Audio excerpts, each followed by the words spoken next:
Welcome to Mediascape, Insights from Digital Changemakers, a speaker series and podcast brought to you by USC Annenberg's Digital Media Management program. Join us as we unlock the secrets to success in an increasingly digital world.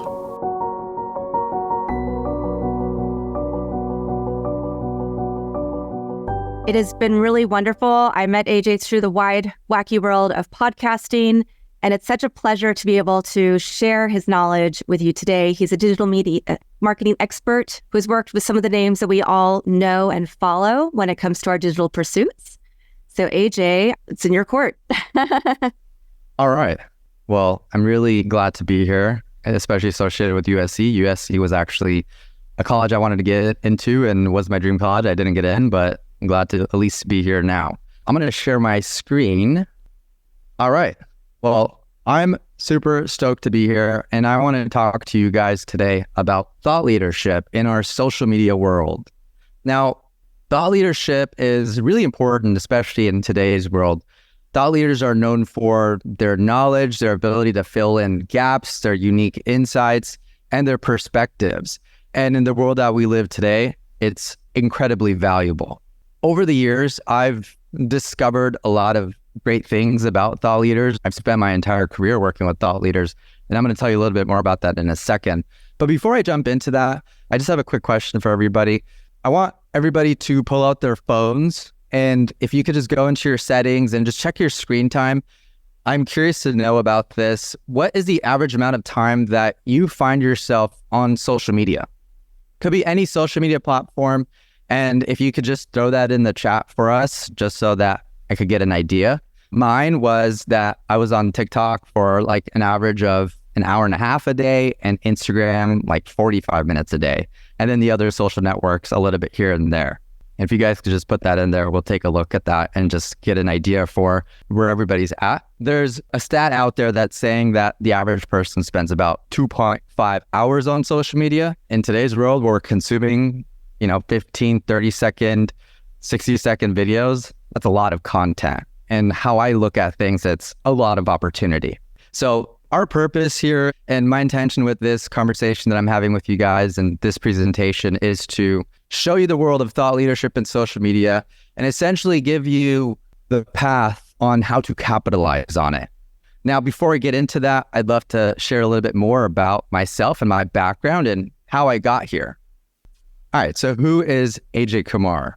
So I've been in the digital marketing world and sales and business and branding for about 20 years.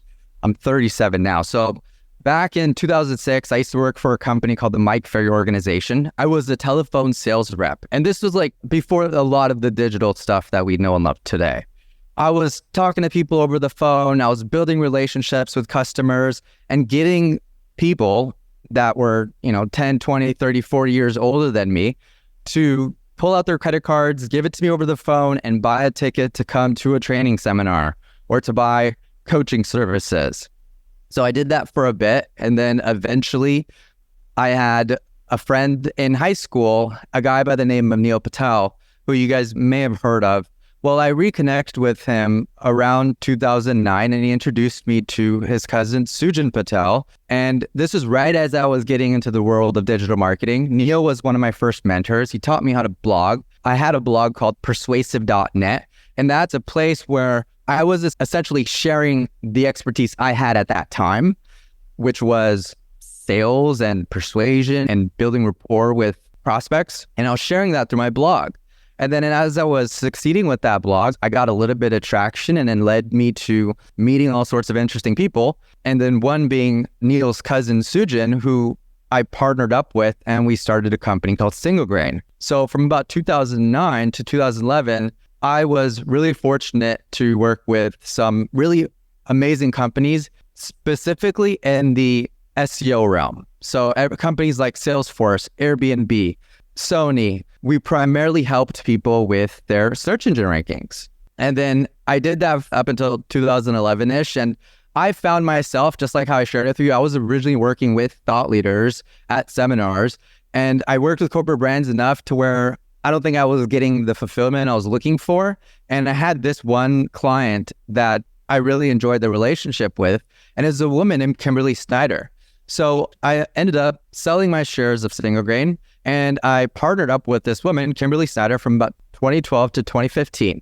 During that period of time, I helped take her blog from 30,000 visitors a month to about 500,000 visitors a month. And all that traffic we were getting, I was essentially putting all these mechanisms in place to convert that traffic into email subscribers. And then as they became email subscribers, we had these email campaigns that were running in the background every single day in a way that would help for Kimberly to have these relationships with people that would subscribe to them. And as we built up those relationships, it led to us creating digital products that sold millions of dollars in revenue. In fact, I remember the first day that we did sell our first digital product, which was a product called the Glowing Lean System. And if you have any interest, you could go into YouTube land and look up Glowing Lean System, and you could see this sales video that we put together. That sales video converted a chunk of the email list that resulted in about $100,000 in the first 24 hours. And that right there really opened my mind to the power of the internet. Like, I was working with corporations and helping them with traffic and stuff before, but it wasn't until I realized that, hey, the power of the internet with real human beings, that's insanely powerful. And during this period of time, built up an email list of hundreds of thousands of subscribers, generating great revenue from digital products, physical products like supplements, and affiliate products like we were selling the Vitamix blender. Kimberly's a celebrity nutritionist, particularly in the plant-based world. And then she also had a book called the Beauty Detox Solution. That book did okay, but then it was the second book that we engineered this plan to sell the book in a way that helped her achieve New York Times bestseller status. And it became the #2 bestseller. And essentially it was a plan that I learned from a guy named Tim Ferriss, who I knew back in like 2011, 2012. He was a friend of Neil's, or another associate that I got introduced to. And I was helping Tim with some of his websites and his book marketing. I think the book at that time was like 4-Hour Chef. But at that time, Tim explained to me how the concept of gaming the New York Times bestseller algorithm works. And essentially it's about selling a certain number of books within a 7-day window period of time from a variety of different retailers. And taking that information, ended up creating campaigns for Kimberly that helped her do that. And then she did it again and again. And then she became a 3 times New York Times bestselling author. She ended up doing a book with Deepak Chopra. And it was a really great venture. And that essentially is what led me to this idea, to this playbook of, hey, there's something there. There's a way I did with her that I want to be able to replicate. So I ended up getting bought out from that company. And then I ended up partnering up with a TV star and essentially doing the same thing, because I learned how to create an infrastructure in what's now referred to as a personality-driven media company. And I helped this TV star build a personality-driven media company for himself, grew his following on social media. It led to all this great activity, sold over $1 million of online courses. And I even wound up, weirdly or interestingly enough, looking at myself on the NASDAQ video. So it was a really crazy adventure. And after that experience, I got bought out from that. And then I ended up starting a company called the Limitless company. So I used to joint venture with clients, and then I switched into this model where I had an agency. And from that experience of working with Kimberly, working with the TV star, I got deeper into the world of not only blogging, but of television and entertainment. Even Kimberly was working with celebrities that are really well-known celebrities like Ben Stiller, Hilary Duff, Drew Barrymore, and just getting into this world where marketing and entertainment were essentially at this intersection led me to starting the Limitless company, which is a studio system for thought leaders. So that's what brings me up to where I am today. I had that company that agency since 2020. It's been about a few years. We primarily focus on social media. And now I want to talk a little bit more about how we got to where we are at with social media. So now let's talk about the social media landscape, because a lot has changed in social media, as you guys are probably aware. Now, there's 2 types of people out there. Either you're a digital native where you grew up with technology and you understand it pretty well and deeply enough, or you may be a digital immigrant where you didn't grow up with technology and now you're learning to adapt with it. Either way, social media has evolved quite a bit, where it's gone from just being about social networking into literally social media. Now, initially, it was focused on building social connections. You're updating your profiles. But as technology advanced, so did these social media platforms. And everybody's familiar with Friendster. It was MySpace, it was Facebook, it was LinkedIn, it was Twitter. And then over time, new platforms started emerging like Vine. And then many years later, TikTok. And what happened with TikTok really changed the trajectory of social media in general. So most people may or may not be familiar with the concept of a social graph, where when you're looking at social media, you were essentially looking at content that was engaged with by people that you know or people that they know.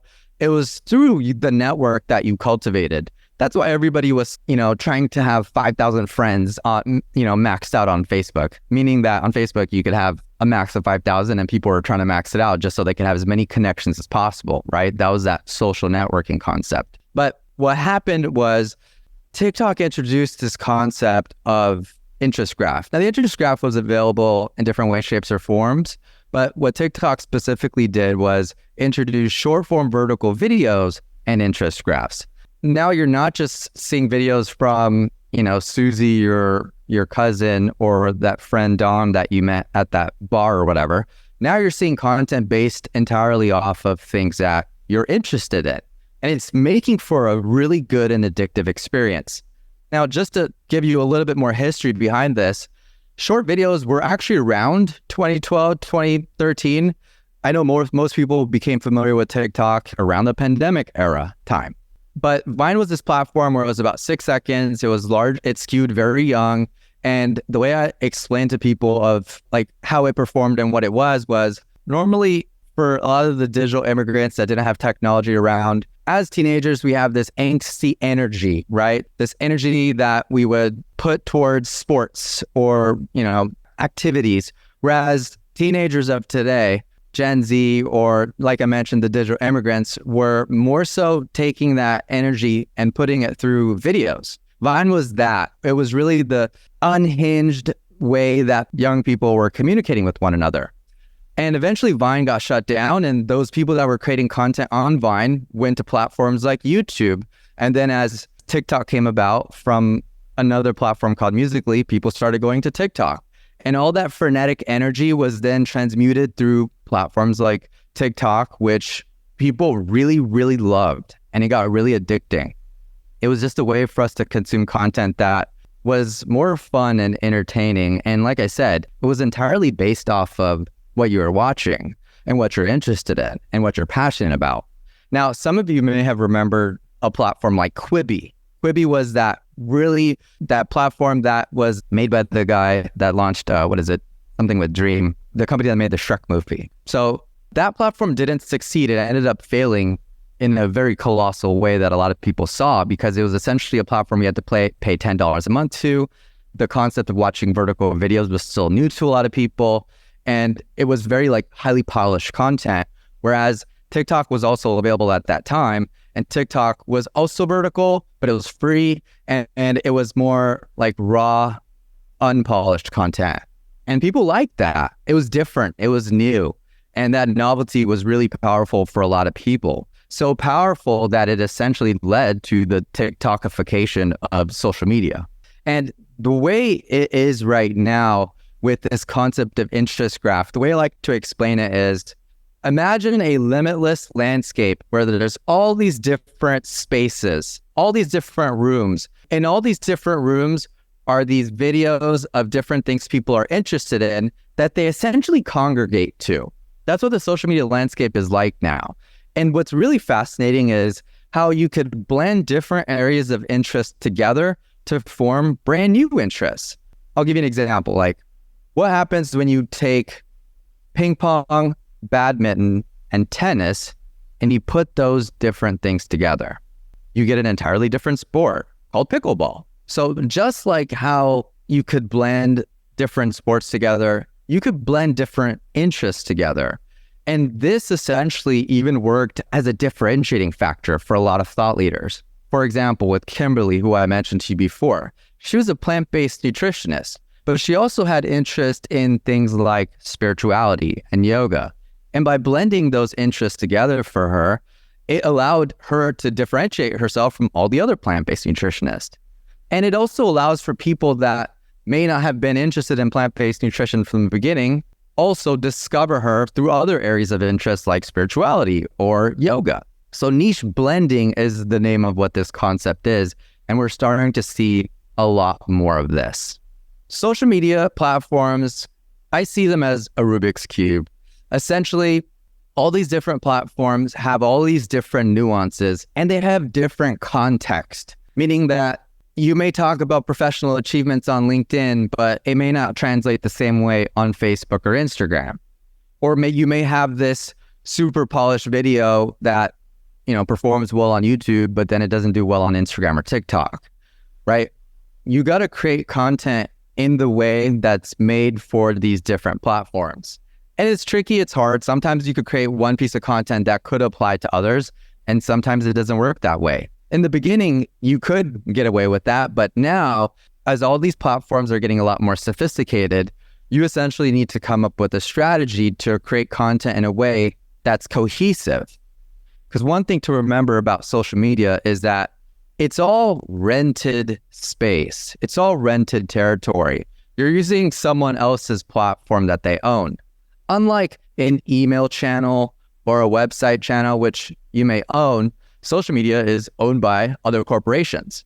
But what you, as a thought leader, as somebody that's creating content for these platforms, what you would want to do and think about is you have the ability to own that mind share of people that are consuming this content. It's always funny to me when people complain or say like, oh, my posts aren't getting that much reach on social, or, it's not as good or whatever it is. The reality is social media is a communication tool and it's essentially free. Yes, there are paid tools that you could use on these platforms, but a lot of people that are getting a lot of success on social media right now are getting that from organic reach, right? There's organic reach where you could create content, and if you create it in a way that appeals to people, the algorithm is going to show it to more people. Social media is also now a search engine. I don't know if you guys heard of this or not, but a few of the Google executives have come to say that half of Gen Z is using TikTok as a search engine. And it's kind of fascinating to see that. And you can't blame them because the experience of searching on something like Google versus something like TikTok is a lot different. I'm not saying TikTok is replacing Google per se. In fact, what you'll find on Google today is you'll find TikTok videos or other short form videos. Short form videos is the revolution that has occurred that now has put social media platforms and search engine in this place where they've kind of meshed things together. The lines are almost blurred. And it's going to ultimately create a better experience for us because we're going to get to find the information that we want faster, and the information that we're getting is a lot more rich, right? The visual experience allows you to understand more information more effectively a lot faster, right? You've heard of the concept that picture's worth 1,000 words. Well, video obviously can have an even bigger impact. Social media is also the new mainstream media. So what I mean by that is social media is already augmenting everyone's reality in some way, shape, or form.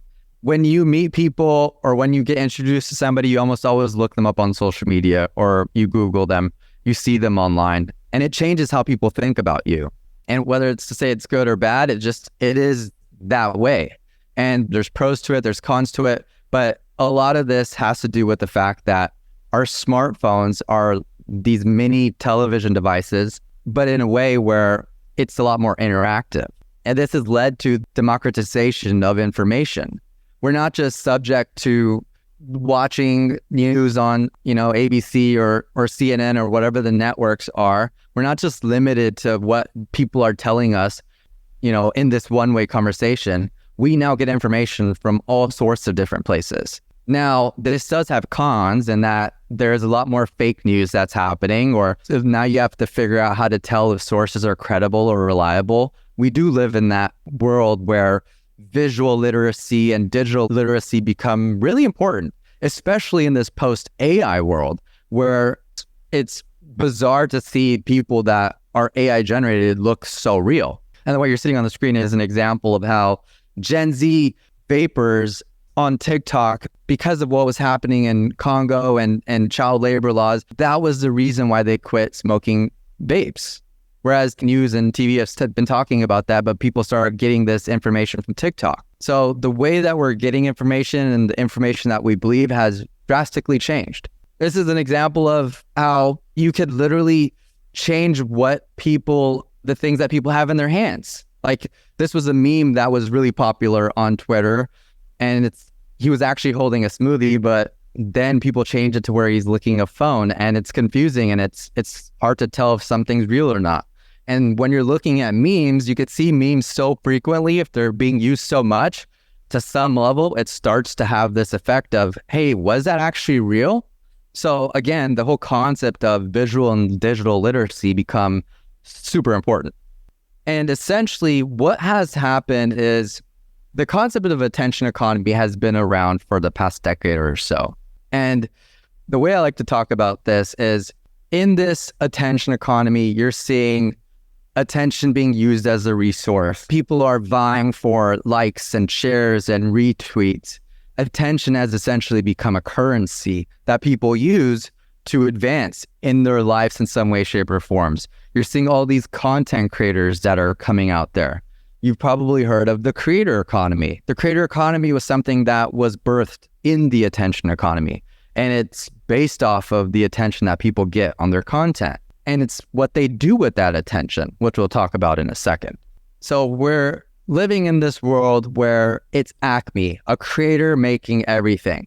Now, I don't know if you guys remember Looney Tunes, and you may have seen Acme before. And it's kind of funny to just look back at history. When they refer to Acme, they were talking about a company making everything.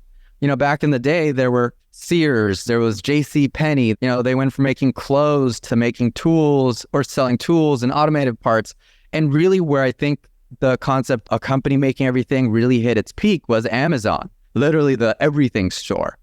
And then, as you guys have seen in the past decade or so, all these creators have risen because of all the attention that they've gained. So you see Mr. Beast selling chocolates and burgers, or you see Logan Paul with his Prime, or Emma Chamberlain with her coffee. Now a creator is making everything. Attention is the new oil. You know, back in the 1900s, the richest people in the world were the people that had access to that oil, these oil tycoons. But in today's day and time, attention is this really amazing commodity. And it's kind of like, not all attention is the same. It's similar to the concept of, like, you could use oil to power a lawnmower, or you could use oil to power a rocket ship that takes you into outer space. It's that process of refinement and what you do with that oil that changes how you could use it.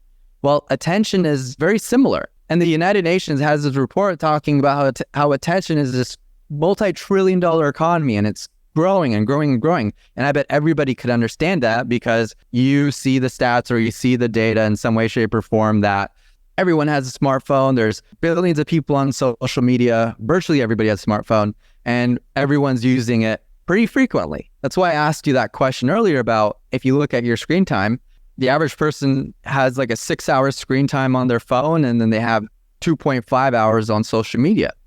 Our headspace is in the digital world. And the pandemic was a big part in accelerating that change, as you probably heard a million times in the past few years. But it really got people to look through this digital lens and realize the digital world is what we're experiencing first. There's also this really interesting thing that I came across myself when I was studying about, like, Steve Jobs and just really getting into understanding what was it that was driving him to want to create this technology. What was it that he was just so passionate about? And essentially took me down this rabbit hole and realizing this concept of proxemics. And proxemics is really the study of space and how it affects relationships, social interaction, communication. And it's like back in the days when you're trying to build relationships with people, you would need to be in that physical space. You could only get so far with the phone, but you would need to be in that space where you're, in their social space or a personal space or the intimate space. And that's how you would really form these bonds with people and these relationships. Well, with the smartphone is already in our intimate space. So anything that we see in there over and over and over again, eventually we start to form this bond. It's commonly known as a parasocial relationship, which is this one-way relationship. And you can notice this with a lot of, quote unquote influencers today where, people feel like they know them really well. They know so much about them because these influencers, these people are sharing so much about their lives. But in reality, they don't know that much about you. That's why it's just this one-way relationship that occurs. But it's really powerful, especially when you're trying to capitalize on attention, knowing that your ability to build relationships with people really happen at the speed at which you could get them to trust you. So as I've progressed through my journey in the digital world and my career as a digital marketer, being an entrepreneur, I've come across the concept of attention quite a bit. And there were plenty of times and experiences that I've had where I honestly used to feel so misunderstood. People didn't understand the value that was being created and generated from all the work that I was essentially helping my clients do. So over time, I had this business advisor that I hired, and he used to be the president of some Fortune 500 companies back in the 80s and the 90s. And now he's, a consultant and advisor. And he helped me understand something that we now call ROAC, return on attention created. And this concept of ROAC was really developed because, like I said, digital marketing, social media, the value that gets created, it's very complex. So in order to better understand it, we developed this methodology. And this methodology is really a way for us to measure the value of that attention, to see if your investment in creativity is becoming something that's worth it, whether it's worth it for you, whether it's worth it for your clients. And there's different aspects of it, and I'll share with you some of them on this presentation. One of it is when we're looking at all the different metrics, I call it the attention metrics, whether it's visitors, traffic, whether it's the number of people that you reach, the impressions, number of shares you get on a post, the number of comments you get, etc. All of these metrics will essentially be plotted on some chart and compared against time. And when you look at that data, you'll start to notice trends. So essentially, we've categorized the trends that we see into these 6 that you're looking on the screen, whether the content's failing, whether it's concerning because your overall traffic is going down, or whether you're dominating, which essentially means that your viewership is up at a new level and a higher level, and that new level becomes your new normal. These are basically quick glances, quick indicators that help you understand the content that you're creating and how it's impacting, if it's working. Sometimes there's sharp gains that you see of something going up, like a video goes viral and it gets 1 million views and then it goes down and then it's done. Sometimes the video does well over a long period of time. Short form content doesn't have the same life cycle as long form content does, but from what we're noticing with our different clients is pieces of content that we post could get accumulated attention for several months. So that whole world of changes, and it just depends on the industry that you're in and the kind of data that you have.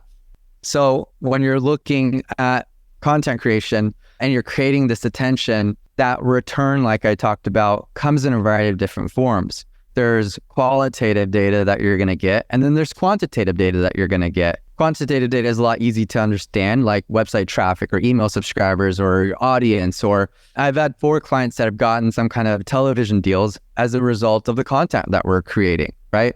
Speaking appearances. A lot of people get speaking appearances and paid speaking fees. And then there's also more qualitative data that's a little bit more difficult to really put a number on, but you'll notice that you'll have a lot more social capital. You'll have more leverage in conversations, especially like in things like negotiations. The quality of content you have increases. The quality of the comments that people leave you start to increase. And essentially, you're impacting the value of your brand. So over time, I'm sure you guys have noticed this as well, that there's this rise. Like you've seen influencers and you've seen, people talk about what's happening in their life, but at the same time, growing slowly but surely, and now faster than ever, are these thought leaders that are essentially becoming famous for their thought leadership. Some of them, which you may know, like Gary Vaynerchuk, MKBD. And so it's like all these people that you start to see are becoming famous because they're sharing value that is benefiting people in a variety of different ways. It's not just the entertainment value that they're getting, but it's that educational component. It's really changing the way people learn. I know for myself, I'm on TikTok, like I mentioned, a lot, at least an average of 1.5 hours a day. And I find myself learning all sorts of things. And I think more and more people are starting to know that as well. This year I've started, in the last 6 months or so, I started working with a lot more doctors that are now working outside of the traditional medical system, that are more so in the holistic or the functional wellness space. I'm finding more and more people are getting into it as well, because the opportunity to share your knowledge, share your wisdom with more people is huge. It's major. I have this one doctor that we started working with who's world renowned in gut health. And he was primarily focused on teaching older women, like age 50 plus. But now with social media and the fact that he's more comfortable with sharing what he's talking about on social media, he now can appeal to any women of childbearing age because of the topic that he talks about, which has to do with like inflammation. And he has all these really amazing research studies and all this advice that we're essentially helping them package up in a creative way. And that's why you see these thought leaders becoming celebrities. Now, you may have known some of these thought leaders in the past, people like a Bill Nye, the science guy, or a Neil deGrasse Tyson, who were like more of the ordinary thought leaders that became famous for their expertise. But now, like I mentioned, you see all these people, young and older, that are making their way. We even have a client, like I'll show you shortly. Her name is Nikki Haskell. She's 83 years old. And she had a TV show back in the 70s or the 80s, but then she faded away. So we took her thought leadership in present time, mixed it with funny Gen Z humor and motivational quips. And now we've positioned her in the marketplace where she's appealing to young women and just inspiring this new generation. We reach about 10 million people a month and have for the last 6 or 7 months. And that impact has resulted in brand deals and TV show opportunities. And really her life has drastically changed. You may or may not have heard of the concept of having your second act in life or your third act in life, where she's really at that place where she gets to experience that. And the beauty of it is anyone could, depending on what value you're bringing to the table. So over time, like I mentioned, I worked with thought leaders for over a decade, and I realized that there are levels to this game.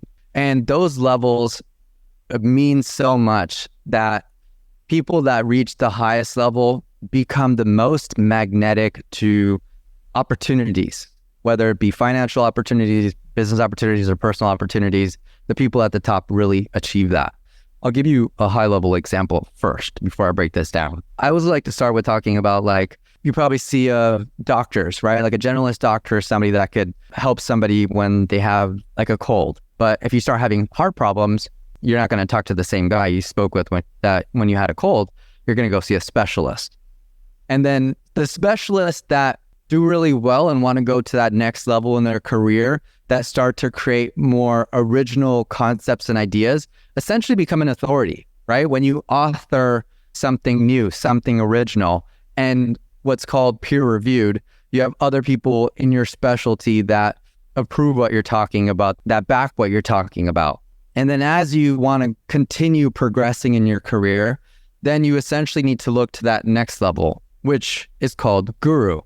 Now, guru is a level that not everybody achieves. Most people, in fact, don't achieve it. And just like how you're looking at this hierarchy, you'll notice that it's a lot bigger at the bottom and it gets a lot more narrow at the top.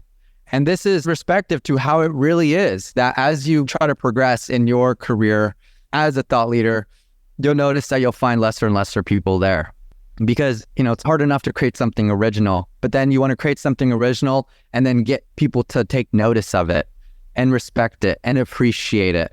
And that takes different sets of skills. That takes different disciplines, whether it's working on your charisma, your communication skills, your ability to take messages and make them really concise and package them in a way where it's easy for people to understand and digest, those become the types of skills that you need to essentially go to that next level. And then the highest level is that guru's guru, where this very small, distinct shift occurs where you go from just being a leader in your industry to being a leader for your industry.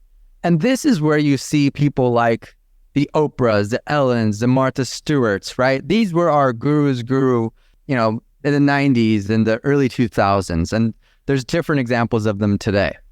And getting to that spot is a very difficult spot to be, but when you could achieve something like that, and it used to take a lot longer to achieve that, right? Like a lot of the people that reached that status took decades, 20, 30, 40 years to get to that level. Whereas today, because of technology, you can make that happen a lot faster. You no longer have to rely on gatekeepers who prevent you from getting on television, to getting on news stations, to getting into magazines or hiring these expensive publicists and trying to navigate traditional media to get that platform so that people can recognize and respect and appreciate your work. You could do that on social media today. And just like how I shared with you earlier, that social media essentially has that same impact that traditional media once had before. And it's almost like what you're seeing is a lot less people are trusting traditional media and more people are trusting social media, especially when you think about the younger generation, Gen Z.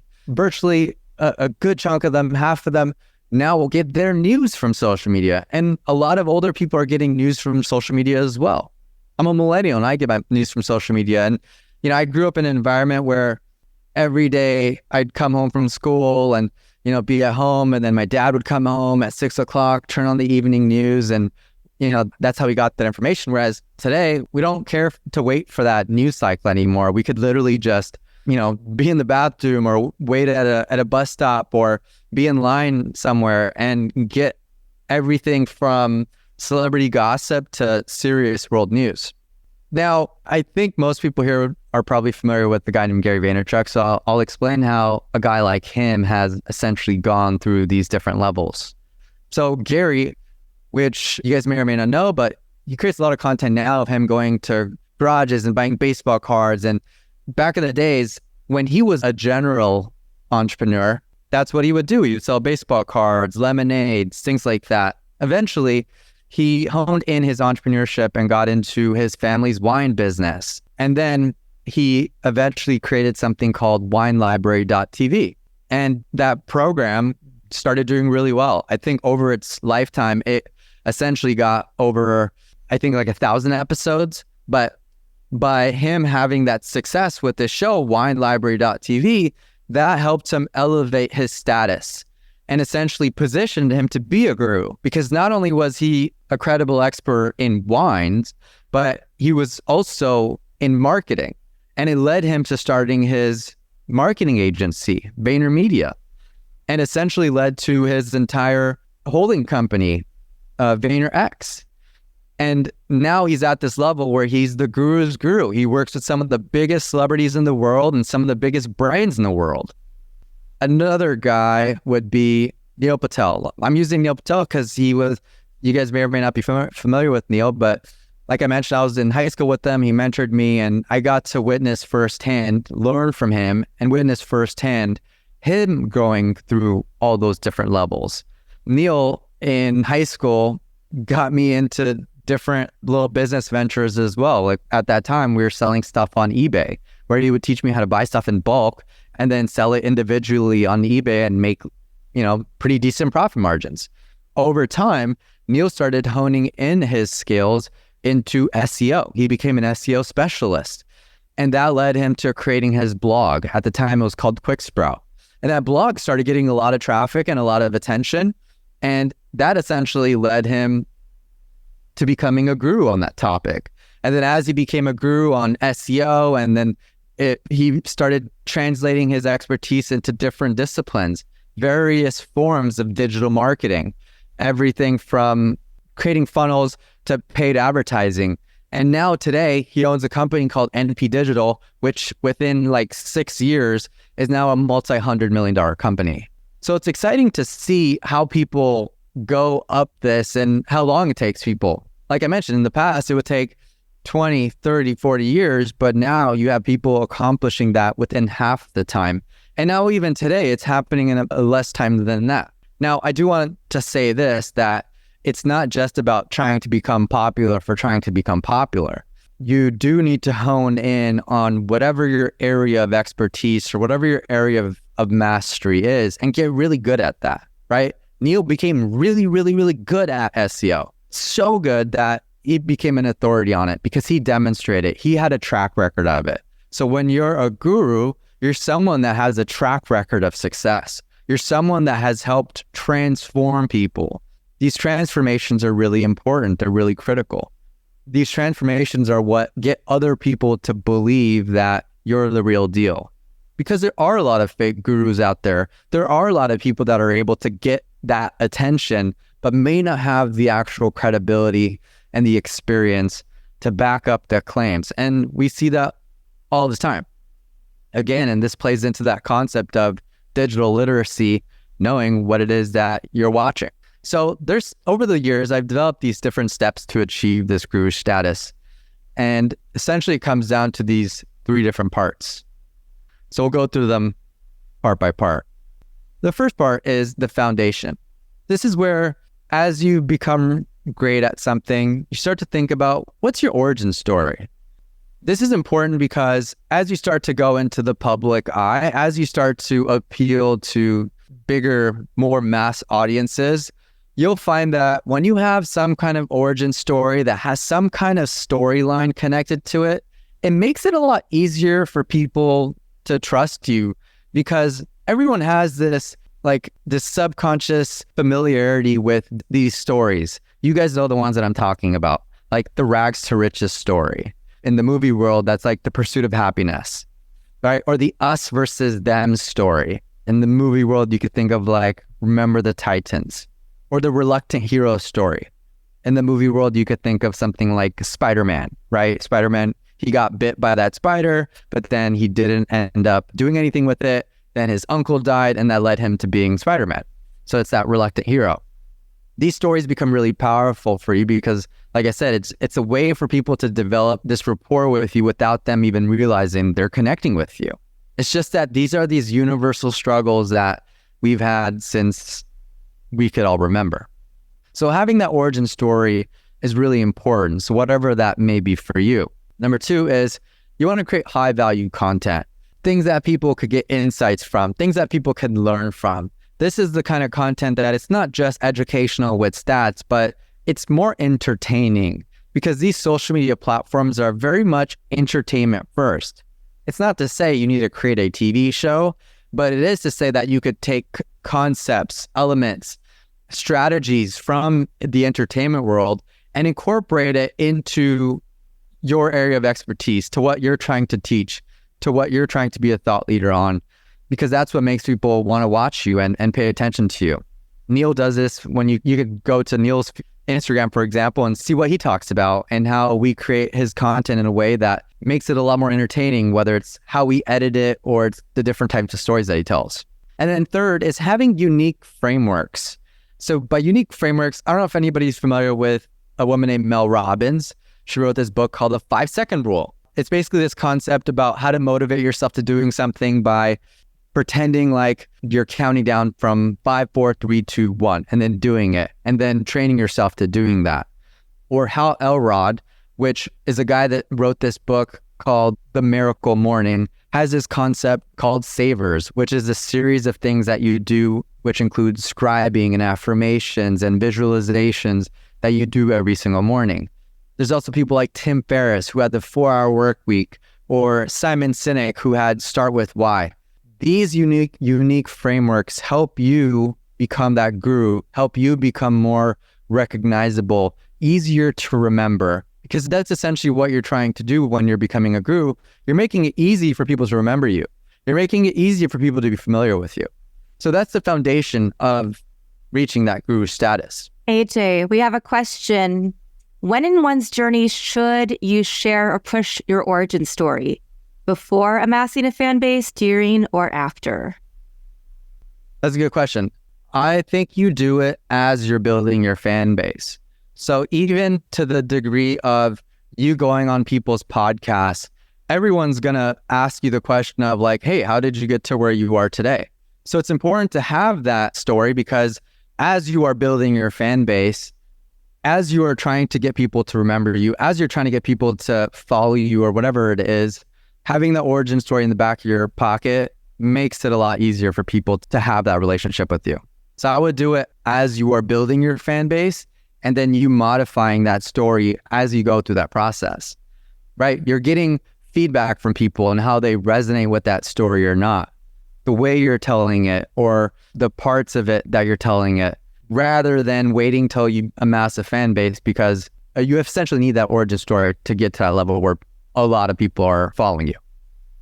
So next, the part is community building. So just like you see Gary Vee interacting with fans, or a woman named Skinny Confidential, her name is Lauren Everett. It's a friend of a friend that I knew for a while that elevated to a pretty high status. You find them interacting with people. It's not just about like, oh, I'm on this pedestal and everybody look at me and respect me. It's you putting people first. It's you focusing on helping people transform. And that engagement is what gets other people to see you and see that, hey, you're not this, untouchable person that is all high and mighty and whatever. You're just like us, because everyone's flawed. Everyone's just human at the end of the day, even though these people that reach these higher statuses seem like they're beyond that. But that level of community engagement is really important, because it allows you to really form these deep connections with people. Even creating exclusive communities or exclusive areas, whether it be in the online world, in these spaces like a Facebook group or membership sites, these are areas where you could start connecting people with one another. So it's not just about you having this one-on-one relationship with people in your fan base or in your community.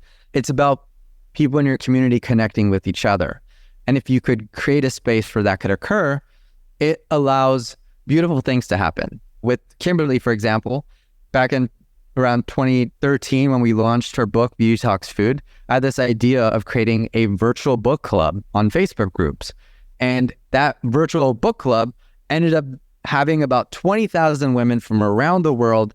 And that group of people started creating content with each other, all under Kimberly's umbrella. And that group of people essentially became this focus group for us to launch products or get feedback. So there's a lot of value that you could extract from giving people this kind of value. And then third is even creating ambassadors. The ambassadors are essentially people that you help transform with your thought leadership, the people that you help change their lives. They become a believer. They become a walking testimonial from you. And that becomes really powerful, because then you start to have not just you recruiting more people into your world, but you start to have these ambassadors helping you do the same.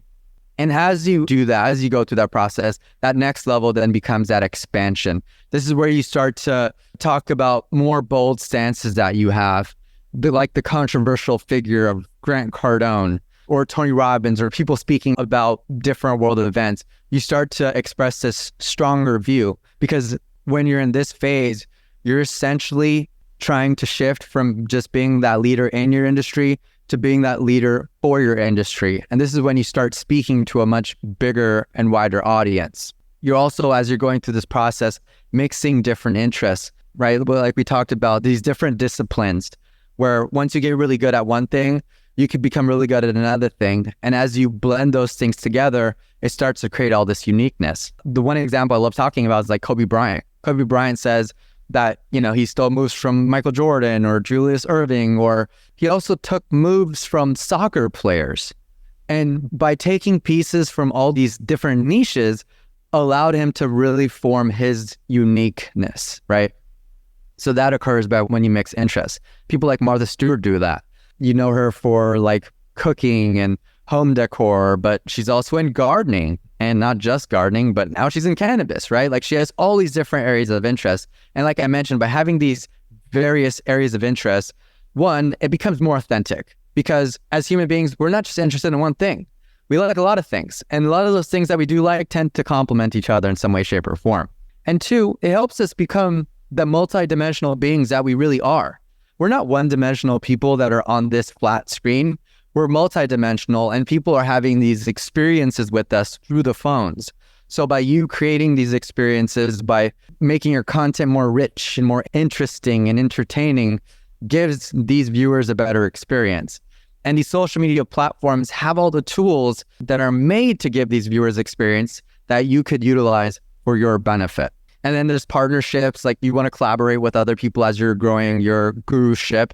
That helps you, like as you associate with other people. Like I associated with Neil as I built out my career, and that's helped me tremendously, right? So as you work with people, as you work with mentors, your association with other people, like if you have a podcast, have other people on your podcast, and then you start to share in their credibility. You start to associate with their brand, right? You may not get the biggest person right away, but it's something you build up to. And then lastly is having regular events or regular rituals that people can have. Like a guy like Tony Robbins does that. Or I use the example of Hal Elrod from Miracle Morning, right? Like he has everybody participate in these rituals. There's some people that create like a 5 a.m. club. So by having these rituals that people share with, it really strengthens that bond that you have with the core group of people that you have. And that helps you exponentially grow your follower base or your fan base. A personal brand statement is something that if you could have in your back pocket, it helps open up opportunities for you.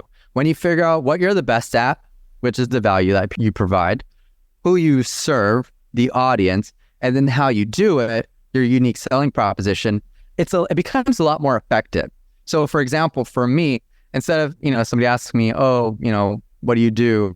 I'm in digital marketing. It doesn't really allow for other questions. Whereas I would say something like, I help thought leaders create social media content at scale using my ROAC methodology, and I help them grow their audience, brand, and business. There's a lot more you could take from that. So this is something that you could copy and paste and insert your value and your audience and your USP in it, and you could play around with it. You could even use tools like ChatGPT to help you make that a little bit more concise and more effective, and then practice it. Share that with people. Share that with people that are the kinds of people that could potentially lead to opportunities for you, or share that with friends. Get feedback from people on how this thing resonates with people, because in this world, you're going to meet a lot of different people throughout your career. And the more effective you are at being able to talk about what it is that you do is going to open up all these different great opportunities for you. It could lead to being like, oh, you said thought leader. That means like I know somebody that's trying to be a thought leader. Is there something somewhere I could send them, or something that you have I could share with them? See, it creates all these different things for you. And then going viral, the real formula. So essentially going viral in social media, this is the kind of information you need to have. It's not just dependent on this. At the end of the day, it really just comes down to creating good content. And it's essentially trying to create content in the way that the algorithm likes. And at the end of the day, the algorithm's purpose is to create content that satisfies the user, essentially meaning that the user consumes that content. I always talk about the parallels of content creation and food because I feel like they work so well together. Similarly to the way you consume food and how it nourishes you, I believe content has a similar effect where it could nourish you. Similarly, how there's bad food, there's junk food, there's toxic food that leads to problems that have in your body and your systems. There's content creation that could become toxic, that could be misinformation, that could have a negative impact. So when it comes to content, you want to create content that people consume. And when you're looking at the data, you're looking to see the content perform. And you're paying attention to things like watch time, how much a person stays on the video, for example. Are they consuming the whole thing? Or are they consuming part of the thing? How many likes that they're getting? Likes are kind of cheap. They're not as great as weight. Like they don't have as much weight as something like comments, shares, or bookmarks, or even replays. Like replays is the number of times a person watches a piece of content, then watches it again a second time. There's also like little tricks that you could do that I've learned throughout working with different clients, where sometimes a person asks a comment on a video, you could respond to that comment and then ask another question that notifies them. That user comes back, reads that comment and starts responding, and it makes them watch the video again.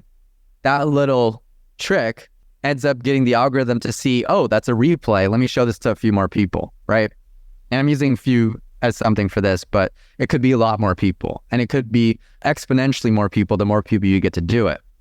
And then things like comments, shares, bookmarks, they become really, really powerful, especially from the work that we're doing. We've had clients that have gotten videos that get like 14 million views or 10 million views. It doesn't happen all the time, but it's always really exciting when it does happen. And as videos that go viral that even get 1 million views or 500,000 views, the way we're classifying viral at my agency is 100,000 views plus. So when we're looking at these videos that do get these kinds of numbers, we're noticing that the shares, the comments, the bookmarks definitely play a strong role. If it doesn't have one of these, the reach essentially gets cramped at some point. So pay attention to this information because then it helps you craft content more effectively. So for example, one of my clients, Non-Toxic Dad, with some of the content pieces, his whole thing is about talking about toxins and makeup or kids makeup or toxins in your home, etc.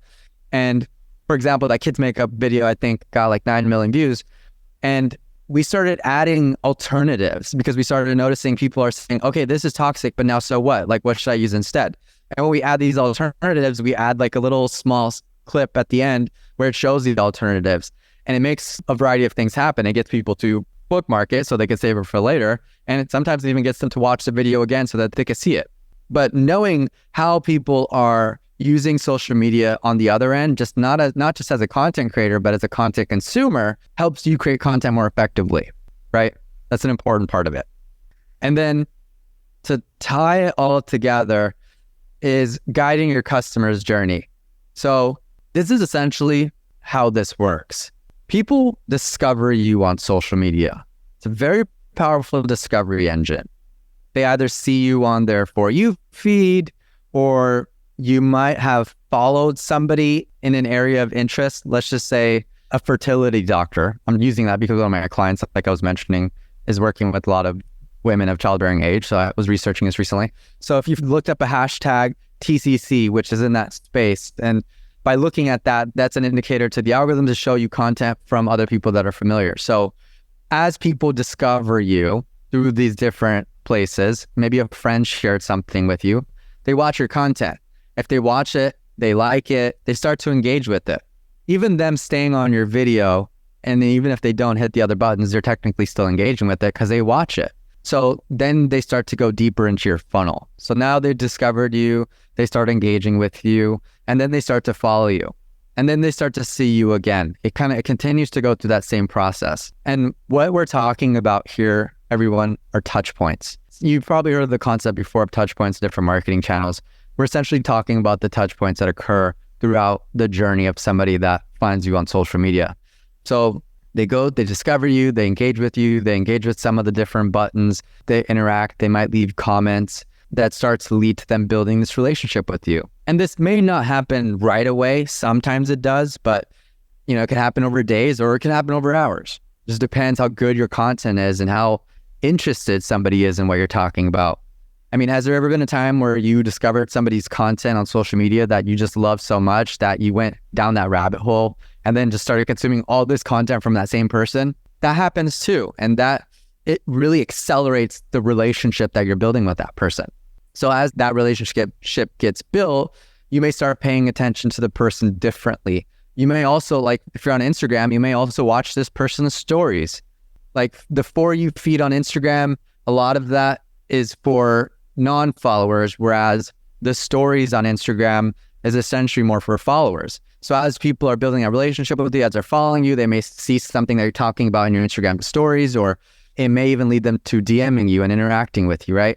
Then it leads to conversion. Now, conversion depends if you have different offerings. You may have free offerings, you may have paid offerings. So it could be that the person trusts you enough that they start to engage into your free offering. They like the free offering so much that the relationship part is still happening, the engagement part's still happening. They're still discovering you in the wild of social media, but at the same time, they converted into an email subscriber, or they went to your website, clicked your landing page. Now you've pixeled them. Now you could retarget them with your ads, right? The conversion process puts them really deep into your funnel to where a lot of great things could happen for this person that was once a non-follower, then was a follower, and then became a non-customer. and now is becoming a customer. That's the process that's essentially happening.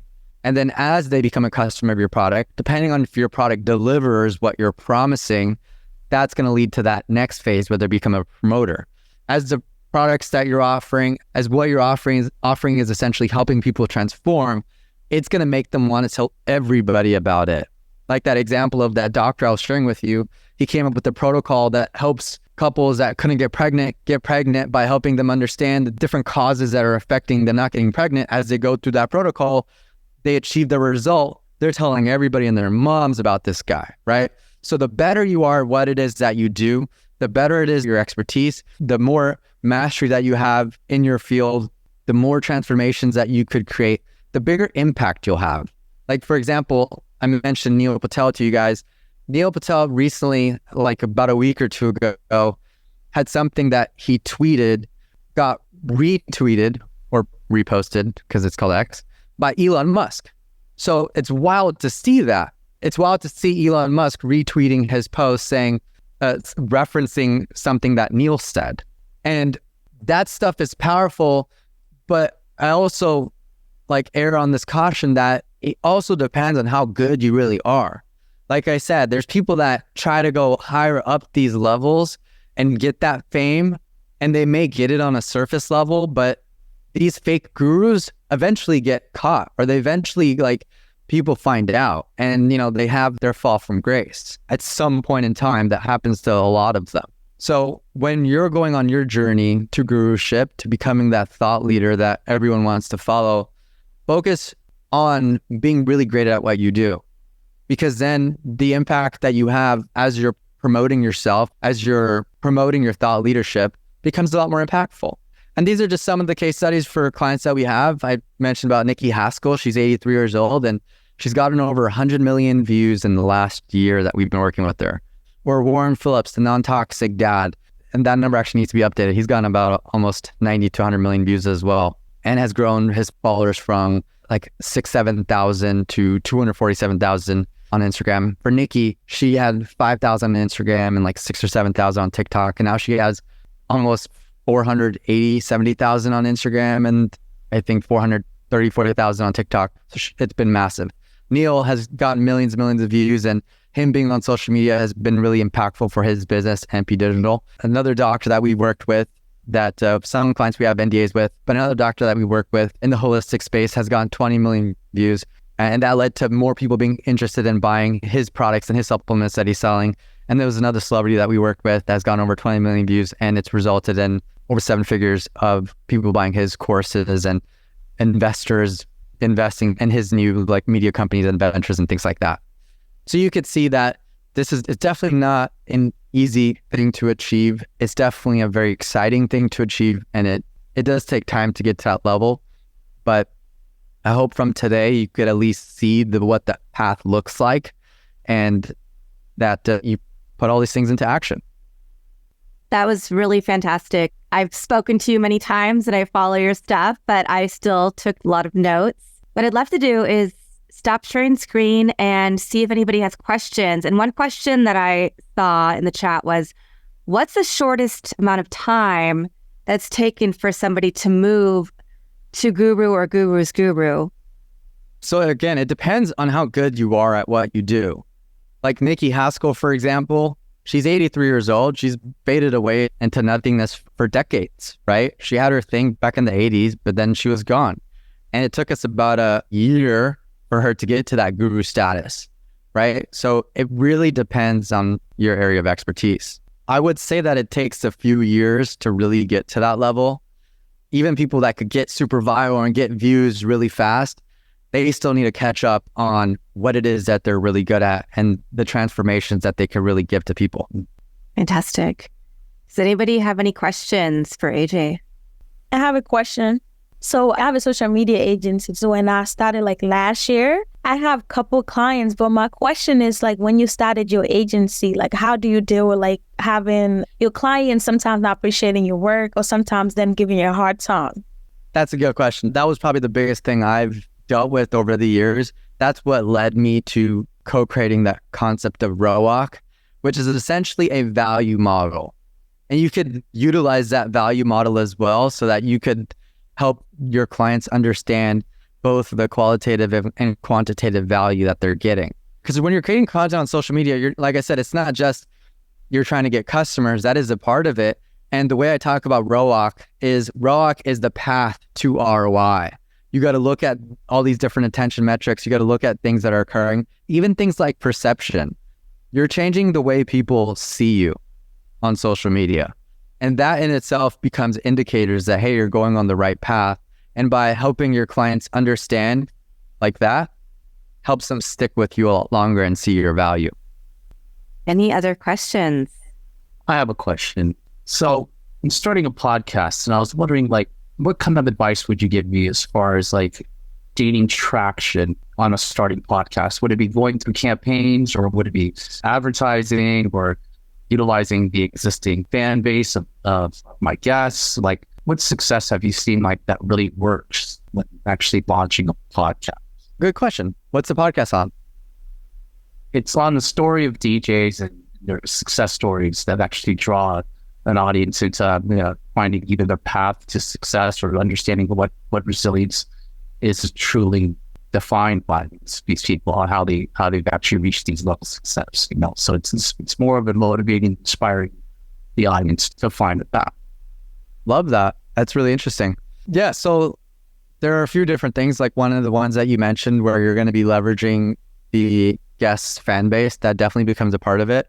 Also, it comes down to the research that you do before and how you craft the questions that you craft. If you could craft the questions in a way that are designed to go viral, that helps.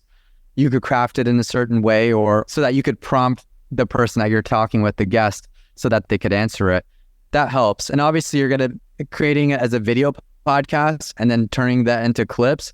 That's like the fastest way today to get attention to your long form, because there's so much option for long form out there that you really want to give people like a taste, like little samples of what it is that you're talking about. And that's more likely going to lead to more people wanting to watch and listen to the whole thing. We have another question. Who do you follow and look up to when it comes to keeping up with the latest social trends in video? Gary Vaynerchuk is a good resource. There's a guy named Devin.